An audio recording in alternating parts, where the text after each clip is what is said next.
Bienvenidos a Punto Semántico. En el video de hoy vamos a explorar el sexto capítulo de Animales a Dioses, que se titula Construyendo Pirámides. En esta sección, Harari analiza cómo la revolución agrícola desencadenó un cambio radical en la organización social y territorial de la humanidad, marcando el surgimiento de enormes estructuras, tanto físicas como sociales, que, a través de mitos y ficciones compartidas, pues permitieron la cooperación masiva, pero también instauraron jerarquías profundas. Recuerda siempre que este libro fue escrito por Yuval Noah Harari y traducido por Jean-Dominique Ross. Empecemos. Primero, antes de la agricultura, hacia el año 10.000 a.C., la Tierra albergaba entre 5 y 8 millones de cazadores-recolectores nómadas, quienes disponían de extensos territorios, a veces de decenas a cientos de kilómetros cuadrados, como su hogar, integrando bosques, ríos y praderas sin límites fijos. Sin embargo, con la revolución agrícola se produjo una transformación radical al establecerse en un lugar fijo. Los agricultores confinaban su vida en un área reducida. Su hogar pasaba a ser una estructura pequeña de madera, piedra o barro, mientras que el territorio que antes abarcaban se reducía drásticamente. Esta nueva forma de habitar generó enclaves artificiales, islas humanas en medio de la naturaleza indómita, donde se labraban campos, se construían muros y se desarrollaban sistemas de irrigación para proteger los excedentes.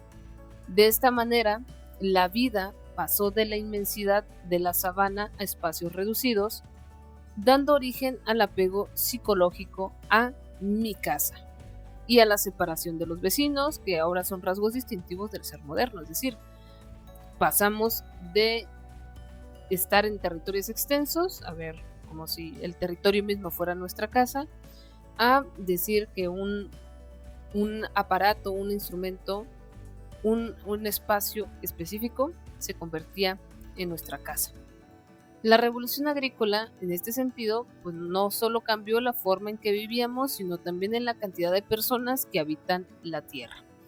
Se estima que hacia el año 10.000 a.C., la población de cazadores-recolectores rondaba los 5 a 8 millones de individuos. En el siglo I después de Cristo, apenas quedaban 1 a 2 millones de cazadores-recolectores concentrados principalmente en Australia, América y algunas zonas de África, en contraste con los 250 millones de agricultores que ya se habían extendido por todo el mundo. Esta transformación forzó a la humanidad a concentrarse en áreas cultivables. Así, hacia el año 1400 después de Cristo, la inmensa mayoría de los agricultores, junto con sus plantas y animales domesticados, se concentraban en apenas 11 millones de kilómetros cuadrados, lo que equivale al 2% de la superficie terrestre total. Todo al resto del planeta resultaba demasiado extremo, ya fuera frío, cálido, seco o húmedo, para el cultivo. Pero los datos no se detienen ahí. La expansión de los asentamientos agrícolas dio origen a los primeros grandes poblados. Hacia el 8500 a.C. surgieron aldeas como Jericó, con unos pocos cientos de habitantes. Hacia el 7000 a.C., Cataholyuk, en Anatolia, contaban entre 5.000 y 10.000 habitantes, siendo probablemente el mayor poblado del mundo en esta época. Durante el quinto y cuarto milenio a.C., en el creciente fértil aparecieron ciudades con decenas de miles de habitantes dominando los territorios circundantes. En el 3100 a.C., el valle del Nilo inferior se unificó en el primer reino egipcio. Y hacia el 2250 a.C., Sargón el Grande fundó el imperio acadio, jactándose de tener 1 millón de súbditos y un ejército permanente de 5.400 soldados. Entre el 1000 a.C. y el 500 a.C.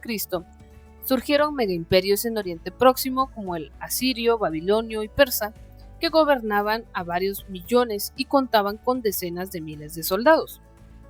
En el 221 a.C., la dinastía Qing unificó China, recaudando impuestos de 40 millones de súbditos para mantener un ejército de cientos de miles y una burocracia de más de 100.000 funcionarios. En su apogeo, el Imperio Romano recaudaba impuestos de hasta 100 millones de súbditos, financiando un ejército permanente de entre 250.000 y 500.000 soldados, y dejando una huella que perduró durante 1500 años en sus carreteras y teatros. Estos datos, sin duda, nos muestran el alcance y la magnitud de la transformación que la agricultura impulsó en la historia de la humanidad. Y para sostener esta nueva forma de vida en grandes sociedades, fue necesario un orden imaginado, basado en mitos compartidos. Harari utiliza ejemplos emblemáticos para ilustrar cómo estos mitos han permitido la cooperación en masa. El Código Hammurabi, alrededor del 1776 a.C., es un claro ejemplo. Este conjunto de leyes, con aproximadamente 300 sentencias, estipulaba castigos y regulaba la vida en el imperio babilónico. Por ejemplo, se establecían diferentes sanciones según la clase social, y si un hombre superior dejaba tuerto a otro, se pagaba una cantidad determinada en siclos de plata. Y las penas variaban drásticamente entre personas superiores, plebeyos y esclavos. Unos 3.500 años después, en el 1776 d.C., la Declaración de Independencia de Estados Unidos proclamaba principios universales como la igualdad, la libertad y la búsqueda de la felicidad.